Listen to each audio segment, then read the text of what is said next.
Hello students, welcome to yes online tuition. Yes online tuition में आपका हार्दिक स्वागत और अभिनंदन करते हैं। हम बात करेंगे विज्ञान साइंस को, जो कि क्लास आज का 8वीं क्लास है।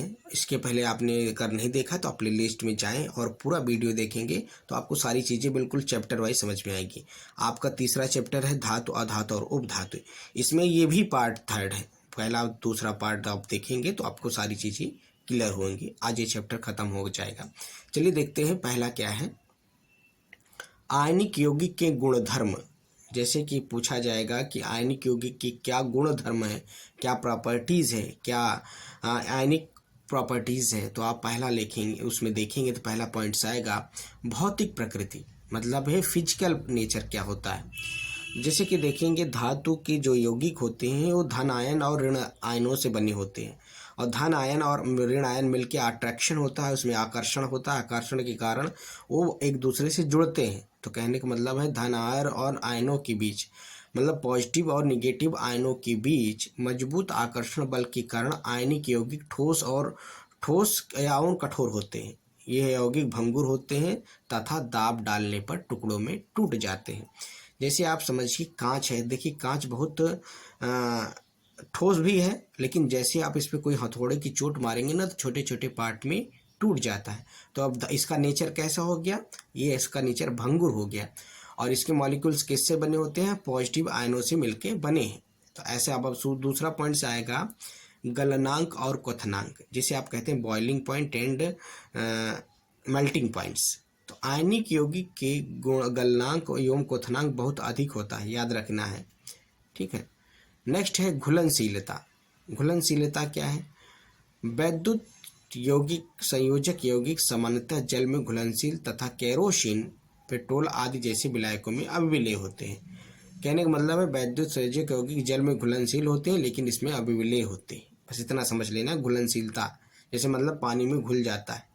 दूसरा क्या है विद्युत चालकता। अगर बात करेंगे तो क्या है विद्युत चालकता, ठोस अवस्था में आयनिक यौगिक विद्युत का चालन नहीं करते। ऐसे समझिए जैसे कि मान लीजिए कोई ठोस है यौगिक तो उसमें करंट फ्लो नहीं होगा, लेकिन अगर ये द्रव में हो जाएगा या जलीय अवस्था में आएगा तो इसमें करंट फ्लो होगा। करंट मतलब है धारा का प्रवाह। और धारा में क्या प्रवाह होता है, धारा में इलेक्ट्रॉन का ट्रांसफर होता है। जैसे इलेक्ट्रॉन मोशन करेंगे, मूव करेंगे इधर उधर, तो वही करंट है, वही धारा है। तो कहने का मतलब है ठोस अवस्था में आयनिक यौगिक विद्युत का चालन नहीं करते हैं, लेकिन ठोस और दृढ़ संरचना के कारण, क्योंकि इनकी गति संभव नहीं होती, किसकी, इलेक्ट्रॉनों की या आयनों की, लेकिन यह जलीय विलयन में या जलीय द्रव में या द्रव में ये स्वतंत्र हो जाते हैं और विद्युत का चालन करते हैं। तो आपसे पूछा जाएगा कि घुलनशीलता क्या है और विद्युत चालकता क्या है। विद्युत चालकता मतलब करंट का फ्लो। नेक्स्ट बात करेंगे धातुओं की प्रकृति। प्रकृति मतलब होता है नेचर। जैसे कि मतलब धातुएं हमें मिलती कहाँ से हैं, प्राप्ति मतलब होता है मिलना। धातुएं हमें कहाँ से मिलती हैं, तो जैसे कि सारी धातुएं हमें ज़मीन से ही मिलती हैं। मिट्टी के नीचे से ही, ज़मीन के नीचे से ही मिट्टी हमें धातु मिलती है, चाहे वो खनिज के रूप में हो या अयस्क के रूप में हो। तो पहला बात करेंगे, पहला पॉइंट क्या है, खनिज। पृथ्वी की भूपट्टी में प्राकृतिक रूप से पाए जाने वाले तत्व या यौगिक को खनिज कहते हैं। जैसे जो जमीन में हमें मिलते हैं वो खनिज है। दूसरा अयस्क क्या है, कुछ स्थानों पर खनिज के कोई विशेष धातु काफ़ी मात्रा में होती है, जिसे हम निकालना लाभकारी होता है, उसे हम क्या कहेंगे, अयस्क कहेंगे। ऐसे समझना है जैसे कि हमारे नीचे ज़मीन के नीचे से पेट्रोल भी मिलता है, कोयला भी मिलता है, लोहा भी मिलता है, चांदी सोना, ये सब कहाँ से मिलते हैं, ज़मीन से। तो ये जो कोयला हो गया, पेट्रोल हो गया, खनिज है, लेकिन जो लोहा मिला, चांदी मिला, सोना मिला, ये सब क्या है, अयस्क मिलते हैं। इसको हम निकालते हैं। बहुत गंदा पदार्थ हो रहता है, मिट्टी उसमें मिली होती है, धूल मिट्टी, तो उसको हम निकाल के साफ़ करते हैं। साफ़ करने के बाद फिर सोने की तरह, लोहे की तरह हम उसका उपयोग में लेते हैं। नेक्स्ट बात करते हैं धातुओं का निष्कर्षण। धातुओं को मुख्यतः 3 वर्गों में विभाजित किया गया है। पहला है निम्न अभिक्रिया धातुएं, मध्य अभिक्रिया धातुएं और उच्च अभिक्रिया धातुएं। कितने में, 3 भागों में, निम्न, मध्य और उच्च। और निम्न में मतलब कि जो जिसमें बहुत कम क्वालिटी में, मध्य मतलब जो मीडियम है, उच्च मतलब उच्च जो अभिक्रिया करने में धीमी, और मध्य और तेज।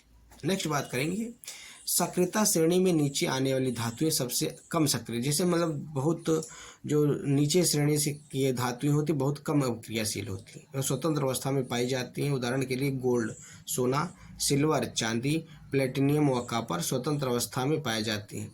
कॉपर और सिल्वर अपने सल्फाइड या ऑक्साइड अयस्क के संयुक्त अवस्था में पाए जाते हैं।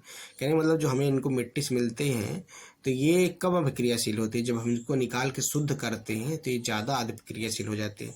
जैसे हमें मिट्टी से मिला सोना, हम उसको लाते हैं तो ऐसा नहीं वो शुद्ध सोना है, मतलब निकालेंगे उसमें कुछ अयस्क निकालते हैं, प्योरीफाई करते हैं, प्योरीफाई करने के बाद फिर हमें ये प्राप्त होता है मेटल्स। ठीक है, आई होप आपको ये पॉइंट समझ में आया होगा। नेक्स्ट बात करते हैं अयस्कों का समृद्धिकरण, कैसे अयस्क हमें मिलता है और कैसे इसको हम शुद्ध करते हैं। देखिए, पृथ्वी के खनिज अयस्क में मिट्टी, रेत आदि जैसी कई अशुद्धियाँ होती हैं। हमने बताया ना भाई, जो हमें खनिज मिलता है या अयस्क मिलता है उसमें बहुत सारी गंदगी होती है, अशुद्धियाँ होती हैं, जिन्हें हम गैंग कहते हैं। क्या बोलते हैं भाई, याद रखना है, ऐसे आएगा तो आपको लिखना रहेगा। पृथ्वी से खनिज अयस्कों में मिट्टी, रेत आदि जैसी कई अशुद्धियाँ होती हैं जिन्हें गैंग कहते हैं। अयस्कों से गैंग को हटाने के लिए जिन प्रक्रियाओं का उपयोग होता है वह अयस्क व गैंग के भौतिक व रासायनिक गुणधर्म पर आधारित होता है। इसे पृथक करने के लिए विभिन्न तकनीकों का प्रयोग किया जाए। पृथक करना मतलब होता है शुद्ध करने के लिए बहुत सारी तकनीकों को, जैसे कि आप देखेंगे तो लोहे को एक भट्ठी कहा जाता है जिसे कहते हैं कुपोला भट्ठी, उसमें ले जाकर गर्म करते हैं। लोहे के बहुत सारे अयस्क हैं जैसे हेमेटाइट, सीडेराइट, लेमोनाइट, ये अयस्क है ऐसे मिलता है, बहुत गंदा होता है, उसको ले जाकर शुद्ध करते हैं। जब पहले कच्चा लोहा तो उसे हम पिग आयरन कहते हैं, याद रखना है। फिर नेक्स्ट पॉइंट आता है सक्रियता श्रेणी से नीचे आने वाली धातुओं का निष्कर्षण। इन धातुओं के ऑक्साइड में केवल गर्म करने पर ही धातु प्राप्त की जा सकती है। बताया ना भाई, गर्म करके ही हम धातु प्राप्त करते हैं। उदाहरण के लिए सिनेबार, HGS, मरकरी पारद एक अयस्क है। वायु में गर्म करने पर यह सबसे पहले मरकुरिक ऑक्साइड में परिवर्तित होता है और अधिक गर्म करने पर मरक्यूरिक ऑक्साइड या पारद अपचयित हो जाता है। तो याद रखिए कि हमें मरकरी भी क्या है, सिनेबार उसका अयस्क होता है। कहने मतलब है, पूछा जाए मरकरी का अयस्क क्या है, सिनेबार। सिनेबार से ही हमें मरकरी प्राप्त होता है, क्योंकि यह अशुद्ध होता है, इसको हम गर्म करते हैं तो हमें शुद्ध रूप से प्राप्त हो जाता है। याद रखिएगा कि मरकरी पूछा जाएगा कि अगर मान लीजिए MCQ में आ जाए, जिसे कहते हैं ऑब्जेक्टिव में कि मरकरी का अयस्क क्या है, तो लिमोनाइट हो गया, सिनेबार हो गया और ऐसे 4 ऑप्शन देगा, तो क्या होगा भाई, सिनेबार किसका, मरकरी का अयस्क है, इसी से हमें प्राप्त होता है। चलिए देख लो आगे। और अधिक गर्म करे पर मर्क्यूरस ऑक्साइड प्राप्त होता है, जैसे 2HGS प्लस 3O2। अधिक ताप पर जब करेंगे तो H2O गैस और 2SO मिल जाएगा। या फिर नेक्स्ट का टिम अब देखेंगे तो 2HGO, और जब अधिक ताप पर गर्म करेंगे तो Hg प्लस O2। Hg क्या है, मरकरी है ना, याद रखिएगा। तो कहने का मतलब है कि जब हम HGS को ऑक्सीजन की उपस्थिति में हीट करेंगे या ताप देंगे या टेम्परेचर पे गर्म करेंगे तो हमें मर्क्यूरस ऑक्साइड या मर्क्यूरिक ऑक्साइड प्राप्त होता है, याद रखना है। ठीक है, आई होप आपको पॉइंट समझ, और रिएक्शन भी याद रखनी है। नेक्स्ट है सक्रियता श्रेणी के मध्य स्थित धातुओं का निष्कर्षण।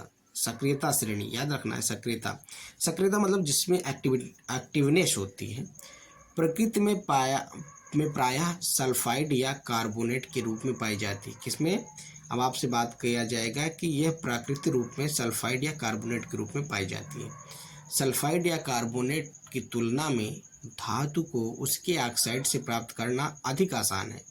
यह अतः कार्बोनेट या सल्फाइड से पहले ऑक्साइड का में बदल जाता है। कहने से का सेंस इतना सा समझिए कि किसके रूप में मिलता है हमें प्रकृति में, सल्फाइड और कार्बोनेट के, और जब इसको हम उसके तुलना करते हैं तो कैसे कन्वर्ट हो जाता है, प्राप्त करने की अधिक क्योंकि आसानी होती है।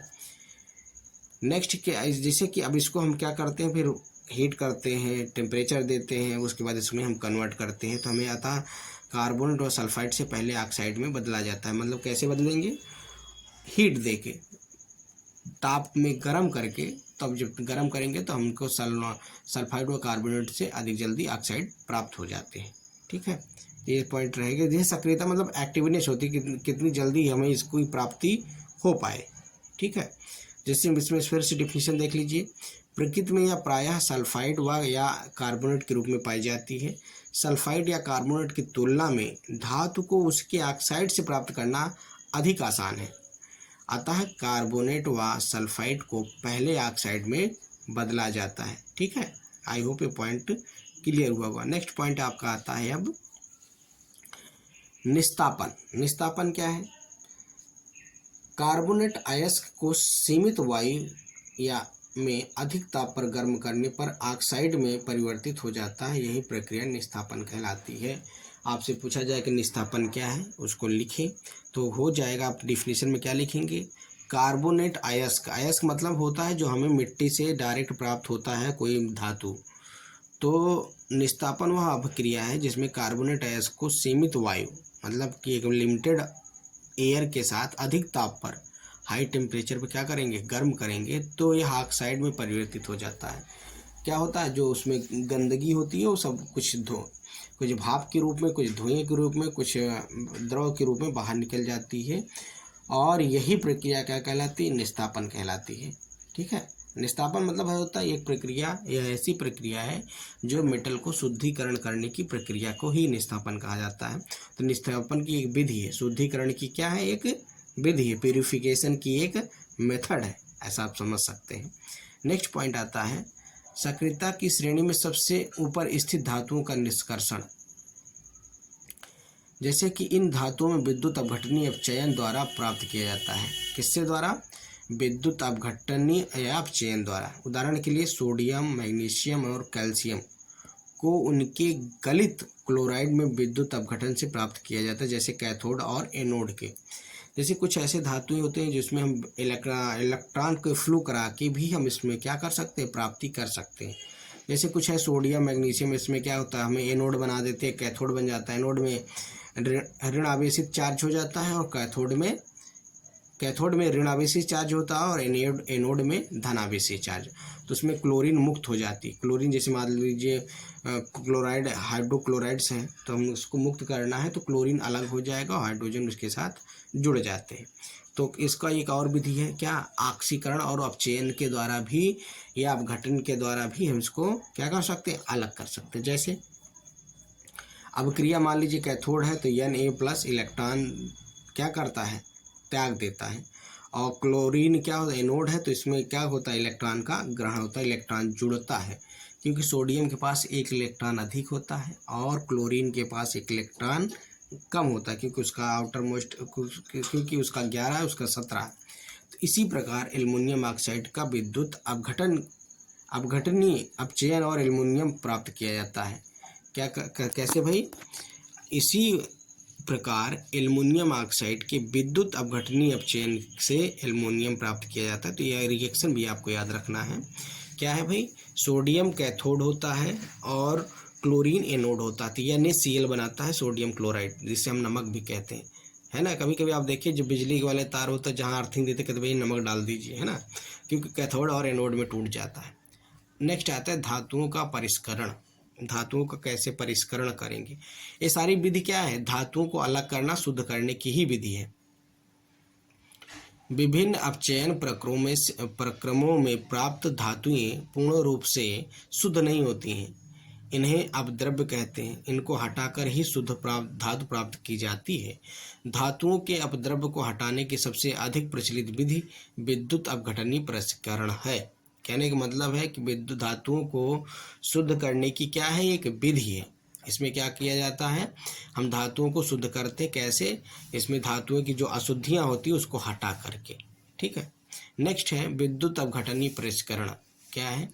जैसे copper, zinc, tin, nickel, silver, gold आदि अनेक धातुओं का परिष्करण विद्युत अपघटन द्वारा ही किया जाता है। इसमें क्या करते हैं? इसमें प्रक्रम में अशुद्ध धातु को एनोड और शुद्ध धातु को पतली परत कैथोड में बनाया जाता है। कहने का मतलब है कि अपघटनीकरण मतलब कि अगर जहाँ अपघटनीकरण की बात आई तो वहाँ समझ लीजिए कि दो चीज़ें आएंगी, कैथोड और एनोड। ठीक है। कैथोड और एनोड के रूप में भी हम क्या करते हैं? धातुओं को शुद्ध करते हैं। जो शुद्ध धातुएं होती उसी जाप के चिपक जाएंगी, अशुद्धियाँ बाहर हो जाएंगी। जैसे मान लीजिए कहीं एक डिब्बे में, कहीं पानी में बहुत ज़्यादा लोहे के पार्टिकल्स हैं, लोहे की कीलें पड़ी हैं। अब आप चुम्बक ले जाएं, पानी में कहीं भी पड़ी हो, तो आप जब चुम्बक डालें पूरे लोहे चुम्बक में चिपक जाएंगे और बाकी सब चीज़ अलग हो जाएगा। तो ये भी एक मेथड, वही मेथड इसमें बताया जा रहा है कि विद्युत प्रवाह करने के पश्चात एनोड में अशुद्ध धातु और विद्युत अपघटन में घुल जाती है, उतनी मात्रा में शुद्ध कॉपर विद्युत अपघटन के कैथोड में निक्षेपित हो जाती है। कहने का मतलब है जो कॉपर धातु है कैथोड के साथ चिपक जाती है। अविलीन अशुद्धियों को एनोड तली में निष्पेक्ष हो जाती है, इसे एनोड पंख कहते हैं। जो अशुद्धियाँ होती हैं एनोड के साथ चली जाती हैं, जो शुद्ध होता है वो कैथोड के साथ चला जाता है। ठीक है, जैसे हमने बताया एग्जाम्पल में ना कि मान लीजिए कि जैसे लोहे के बहुत सारे पार्टिकल्स हैं, एक जगह बहुत गंदगी मिट्टी में कोई बर्तन में फेंक दीजिए, आप बहुत सारे छोटे छोटे कीले फेंक दीजिए लोहे की, बहुत मिट्टी में धंसे रहे छोटे छोटे, उसमें घोल दीजिए, मिट्टी घोल दीजिए, सब कुछ घोल दीजिए, लेकिन आप चुम्बक डालेंगे तो सारे लोहे उसमें चिपक जाएंगे। तो कैसे होगा, मैग्नेट के अंदर वही कैथोड जो पॉजिटिव चार्ज बनाएगा। अब नेक्स्ट आता है, इसमें लास्ट टॉपिक है इसका संक्षारण। संक्षारण क्या है, इस चैप्टर का धातु अधातु और उपधातु का लास्ट चैप्टर है, लास्ट टॉपिक्स है ये संक्षारण। जब कोई धातु वातावरण की उपस्थिति में, अब यही धातुओं की बात करें, जैसे धातुओं को हमने पा लिया, शुद्ध कर दिया, अब धातुओं की खराबी कैसे होती है, वही संक्षारण है। जैसे लोहे में जंग लगना संक्षारण है, चांदी का काला पन्ना संक्षारण है, कॉपर का हरा होना संक्षारण है। तो संक्षारण मतलब होता है जंग लगना। जब कोई धातु वातावरण की उपस्थिति में ऑक्सीजन, अम्ल, आर्द्रता इत्यादि के साथ संपर्क में आकर अपना क्षय करती है तो उसे हम क्या कहते हैं, संक्षारण कहते हैं। जैसे सिल्वर का संक्षारण, सिल्वर मतलब चांदी, जब खुली वायु के दिन में छोड़ देने पर सिल्वर धातुएं काली हो जाती हैं, तो ऐसा सिल्वर की वायु की उपस्थिति में सल्फर के साथ अपक्रिया करके सिल्वर सल्फाइड की परत बनाने के कारण होता है। जैसे आप चांदी देखें ना, आपकी मम्मी, आप लोग जो अंगूठियाँ पहनते हैं, चांदी के चेन पहनते हैं, कुछ समय जब सोनार के यहाँ से लाते तो एकदम चमकता रहता है, लेकिन देखेंगे कुछ समय बाद क्या होता है, उस पर काला काला पड़ जाता है। तो क्या है, अशुद्धियाँ हैं, और बाहर पानी से, हवा से मिलके क्या कर लेता है, अपने आप को क्षरण करता, अपने आप को कष्ट, अपने आप को नुकसान पहुंचाता है। उसके बाद कॉपर वायु में उपस्थिति में आर्द्र CO2 की अभिक्रिया करके भूरे रंग की चमक धीरे धीरे खो देता है, और क्षारीय कॉपर कार्बोनेट हरे रंग में परत बनने में पहले ही बताया था कि कॉपर क्या होता है। पहले आप देखेंगे ना तो हल्का सा सिल्वर कलर चाहे उसके दिखेगा ऐसे चमकने का, लेकिन धीरे धीरे भूरे रंग का रहता है, लेकिन धीरे धीरे क्या हो जाता है, काला हरा होने लगता है। उसी अनुसार लोहे का क्षरण, लोहा आप देखेंगे, अब लोहे की इसलिए आपके घर में लाते हैं तो कहते हैं भैया इसका पेंट उंट कर दो, इसमें वार्निश चढ़ा दो, वरना पानी के साथ, हवा के साथ रहेगा तो लोहे में क्या हो जाता है, जंग लग जाता है। लंबे समय तक आर्द्र वायु और रहने पर लोहे पे भूरे रंग की परत चढ़ जाती है, जिसे कहते हैं जंग लगना। F2O3 यानी H2O पानी और हवा के संपर्क में आके ऐसे होता है। अब हम बात करेंगे संक्षारण की सुरक्षा, मतलब जंग से बचाने के लिए आप समझ जाइए क्या करते हैं, आपके एग्जाम में आएगा तो ऐसे लिखना रहेगा संक्षारण क्या है, संक्षारण की सुरक्षा कैसे करेंगे। पहले धातुओं पर क्या करेंगे, पेंट लगाकर, तेल लगाकर, ग्रीस लगाकर, यशोद लेपन से, क्रोमियम लेपन से, एनोडीकरण या मिश्र धातु की से बनाकर धातुओं का संक्षारण रोका जा सकता है या धीमा किया जा सकता है। जैसे आप अपने घर में देखेंगे तो लोहे का दरवाज़ा लाया गया तो उसको कहते हैं भैया इस पर वार्निश कर दो या पेंट चढ़ा दो। तो इससे क्या है, जब पेंट की परत चढ़ जाएगी तो उसमें लोहे के धातु और हवा के बीच में कौन सी परत बन जाएगी, पेंट की, और पेंट डायरेक्ट में हवा नहीं लगेगा तो उसका जंग नहीं लगेगा। यशद लेपन क्या होता है, लोहे की ऊपर, जैसे मान लीजिए लोहे के ऊपर कोई दूसरी परत चढ़ा दिया गया तो उसे क्या होता है, जिंक की परत चढ़ा देते तो उससे क्या होता है, उसमें जंग नहीं लगता। मिश्र धातुआं होती है दो से अधिक धातुओं का एक साथ मिला दे, दो या दो से अधिक धातुओं को एक साथ अगर मिला देते हैं तो उसमें क्या कहेंगे, मिश्र धातु कहते हैं। तो आई होप ये सारे पॉइंट्स आपको क्लियर हुए और समझ में आए होंगे। अब इसका लास्ट टॉपिक रहेगा, लास्ट पॉइंट रहेगा क्या भाई, चलिए देख लेते हैं। उदाहरण क्या है, जैसे तांबे व जस्ते को मिश्र धातु कहते हैं, तथा इसे ताम्र एवं टिन, कॉपर और टिन के साथ मिश्र धातु कांसा बनाया जाता है। जैसे कांसा कहते हैं ना, ये कांसे की धातु है तो किसका बना होता है, कॉपर और टिन का। लेकिन ताम्र का उपयोग विद्युत परिपथ बनाने में भी किया जाता है। उसके बाद है सोल्डर, जैसे आप कहते हैं भैया सोल्डर है, जो आप देखेंगे ना कोई धातु को जोड़ाने के काम में आता है, किसका बना होता है, शीशा और टिन का। तो अब ये मिश्र धातु है। सोल्डर क्या है? मिश्र धातु, जिसका गलनांक बहुत कम होता है। इसका उपयोग विद्युत तारों को परपर में बेंडिंग करने की या वेल्डिंग के लिए जोड़ने के लिए काम में आता है। जैसे आप देखें कि आपका मोबाइल ख़राब हो गया, बिजली कोई टीवी ख़राब हो गया, तो जेल ना पतली पतली तार होती है, उसको पिघला के वो जोड़ देते हैं टीवी वाले। तो वही कहने का मतलब उसी को हम क्या बोलते हैं? सोल्डर बोलते हैं। आई होप ये सारे पॉइंट्स आपको क्लियर होंगे। आपका तीसरा चैप्टर आज खत्म। वीडियो पसंद है, चैनल को लाइक करें, सब्सक्राइब करें, शेयर करें अपने दोस्तों। Thank you.